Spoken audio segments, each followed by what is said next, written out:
నియమ నిబంధనలు ఉల్లంఘించిన ప్రతి నాయకుని మీద చర్య తీసుకునే అధికారం పార్టీ హైకమాండ్కు ఉంటుంది. అది ఎవరన్నా కానీ, ఇంత పెద్ద సీనియర్లు అన్నా కానీ.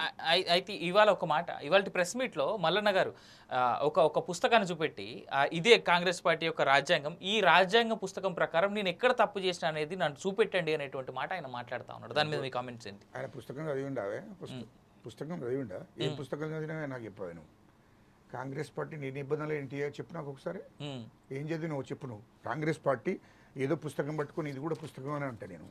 ఇది పుస్తకం అవుతుందా? అవునే. చెప్పే మాటలు అందరికీ తెలుసు, చెప్పే మాటలు జాగ్రత్తగా విను. ఎందుకంటే ఆయనకు అది అర్థం కాకపోతే ఎవరేం చేయలేరు ఇక్కడ. కాంగ్రెస్ పార్టీ ఏ నిబంధనలు ఉంటాయి. కాంగ్రెస్ పార్టీకి కానీ, టీఆర్ఎస్ పార్టీకి కానీ, బీజేపీ పార్టీకి కానీ, టీడీపీ పార్టీకి కానీ, ఇతర ఏ పార్టీలు ఉన్నా పార్టీలకు కొన్ని నిబంధనలు ఉంటాయి. ఆ నిబంధనలను అనుగుణంగానే పార్టీ పరిధిలోనే మాట్లాడాలి. పార్టీని ఉల్లంఘించి మాట్లాడితే చర్యలు తప్పవు. అది ఎంత పెద్ద సీనియర్ నాయకుడు కానీ, ఎంత కార్యకర్త కూడా కానీ. నేను ఒక కార్యకర్తగానే చెప్తున్నా, నేను అందులో కార్యకర్తగానే చెప్తున్నా. ఇది కాదు కరెక్ట్గా. ఎందుకంటే పార్టీ నిబంధనలు, పార్టీ హైకమాండ్ నిర్ణయానికి మనకు కట్టుబడి ఉండాలి.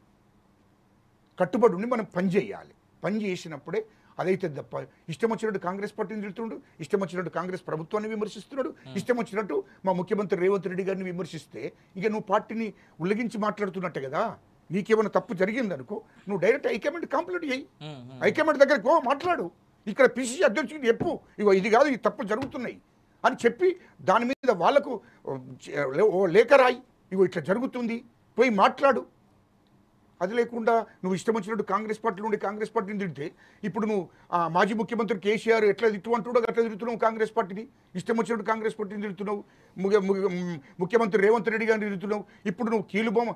ఇప్పుడు కేసీఆర్ ఏం చెప్తే అది వినడానికి సిద్ధంగా ఉన్నాడు తీర్మానం మల్లన్న. అందుకోసమే తీర్మానం మల్లన్న కేసీఆర్ మంచివాడు అని చెప్తున్నాడు. కేసీఆరే నాయకత్వం మంచిది అంటున్నాడు. అందుకోసమే కేసీఆర్ దగ్గర సపరేట్గా టీఆర్ఎస్ పార్టీలో ఏరు అయిపోతుంది. టీఆర్ఎస్ పార్టీలో ఏరు, నువ్వు కేసీఆర్ కంట్రోల్లో పని చేయి. రేపు రాజీనామా చెప్తున్నావు కదా, రాజీనామా చేసి పో, ఇంకేంది టీఆర్ఎస్ పార్టీ తరపున పోటీ చేయి. కాంతం గారు, ఇక్కడ అదే ప్రశ్న ఇవాళ ప్రెస్ మీట్లో కూడా కొంతమంది మీడియా మిత్రులు అడిగినప్పుడు కూడా చాలా క్లియర్గా అడిగారు. మీరు కాంగ్రెస్ పార్టీకి రాజీనామా చేస్తారా, అదేవిధంగా మీ ఎమ్మెల్సీ పదవి కూడా రాజీనామా చేస్తారంటే నేను రాజీనామా చేయను, నేను చట్టసభలో మాట్లాడేటువంటి అంశాలు చాలా ఉన్నాయనేటువంటి మాట ఆయన అన్నాడు. అయితే ఇక్కడ తీర్మానం మల్లని భుజానకెత్తుకొని అతని బాగా మోసింది కూడా కాంగ్రెస్ పార్టీ. కేసీఆర్కి ఎగెనిస్ట్గా మాట్లాడుతున్నాడు కదా అనేటువంటి ఉద్దేశాన్ని అతను మోసిందే కాంగ్రెస్ పార్టీ. అసలు ఇవాళ ఏం చెడింది కాంగ్రెస్ పార్టీకి తీర్మానం మల్లకి మధ్యలో? ఏం చెడింది? ఎందుకు ఆయన ఇంత పెద్ద ఎత్తున మాట్లాడాల్సి వస్తుంది? ఒకటి ఆయనకు ఎమ్మెల్సీ చేసింది కాంగ్రెస్ పార్టీ.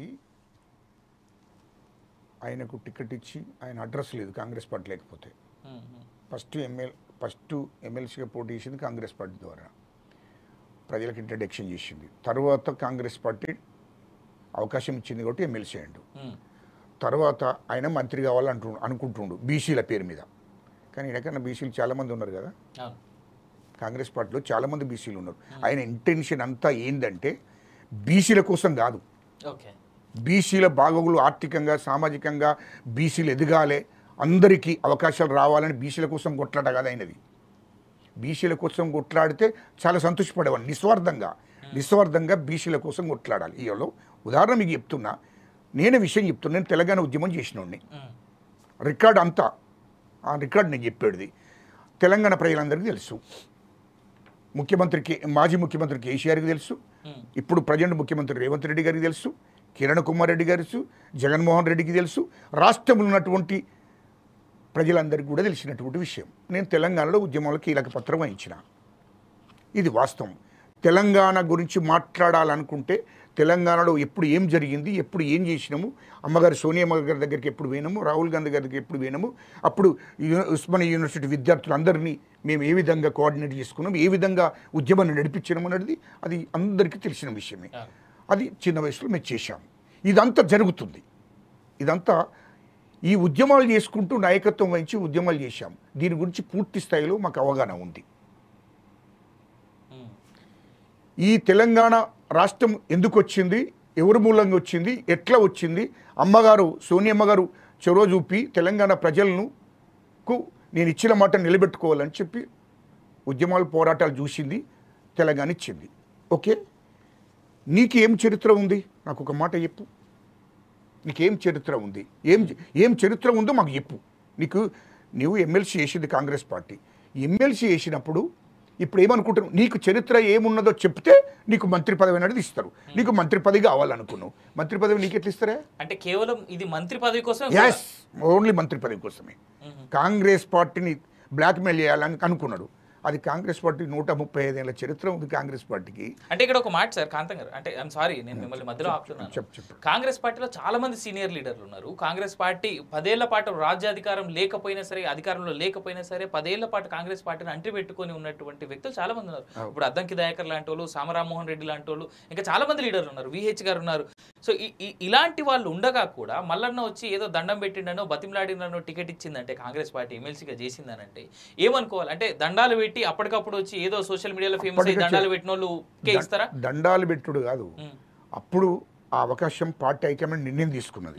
పార్టీ హైకమాండ్ నిర్ణయానికి నేను ఇక్కడ మీడియా ముందు చెప్పాల్సిన అవసరం నాకు లేదు. ఒకటేనండి, హైకమాండ్ నిర్ణయానికి కట్టుబడి ఉన్నాం. ఎమ్మెల్సీకి ఇచ్చింది సరే పోనీ అని చెప్పి అనుకున్నది. అనుకున్న వెంటనే నువ్వు మంత్రి కావాలంటే ఏంది బాబు, ఇదంతా బాధ అంతా బీసీ ఉద్యమం కాదు. బీసీలను అడ్డు పెట్టుకొని, బీసీల మీటింగ్లు పెట్టుకొని కేసీఆర్ చెప్పినట్టు విని అయితే ఇస్తేనేమో వీళ్ళందరిని అడ్డు పెట్టుకుంటా మంత్రి పదవి తీసుకుంటా, లేదు ఇవ్వకపోతే కాంగ్రెస్ పార్టీని తిడతా. ముఖ్యమంత్రి రేవంత్ రెడ్డి గారిని తిట్టడం టార్గెట్ పెట్టుకున్నాడు. నువ్వు మొన్ననే కాంగ్రెస్ పార్టీకి వచ్చినావు, ఎమ్మెల్సీ నీకు ఎక్కువ. అటువంటిది నీకెట్లా మంత్రి పదవి వస్తుంది అనుకుంటున్నావే? మంత్రి పదవిని ఇస్తారని ఇట్లా బ్లాక్మెయిల్ చేస్తే నాకు మంత్రి పదవి ఇస్తారేమని ఆలోచన చేసిండు. అది కాంగ్రెస్ పార్టీకి 130 ఏళ్ళ చరిత్ర ఉన్న కాంగ్రెస్ పార్టీ. నీ అటువంటి వాళ్ళు కాదు, నీ కన్నా సీనియర్లు కాంగ్రెస్ పార్టీలో ఎంతో మంది పోయినారు. అయితే ఇక్కడ ఒక కాంట్రడిక్టరీ ఉంది. మీరు అంటారు ఒకటేమో కేసీఆర్ కమ్ముడైందని ఒక యాంగిల్లో చెప్తా ఉన్నారు, రెండోదేమో మంత్రి పదవి